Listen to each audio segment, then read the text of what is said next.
PAL TV akan kembali mengadakan Jalan Sehat dan Gebyar UMKM Sumsel 2023 yang dipimpin langsung oleh pimpinan BKSDA DPR RI fraksi PAN, Haji Ahmad Hafiz Thohir di kantor DPRD Provinsi Sumatera Selatan tanggal 10 September mendatang.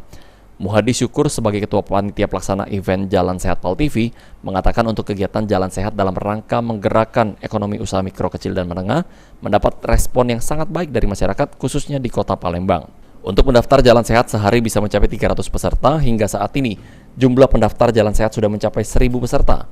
PAL TV membatasi kupon peserta hanya 2.500 kupon. Apabila kuota sudah mencukupi, pendaftaran untuk Jalan Sehat akan ditutup. Oke, baik, hingga alhamdulillah respon masyarakat untuk ikut kegiatan Gebyar UMKM ini luar biasa. Kami ucapkan terima kasih pada masyarakat Palembang yang hampir setiap hari itu 300-an per hari yang datang. Jadi saat ini sudah 1.000-an lebih dan peserta ini kita batasin 2.500. Jadi setelah penuh nanti kita tutup.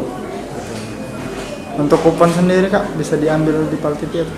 Untuk masyarakat yang sudah mendapat tapi belum dapat kupon, silakan diambil di jam kerja dari Senin sampai Sabtu. Muhadi menambahkan untuk peserta yang sudah mendaftar tetapi belum mendapatkan kupon, segera mengambil kupon Jalan Sehat di jam kerja dari hari Senin sampai Sabtu di Studio 2 PAL TV.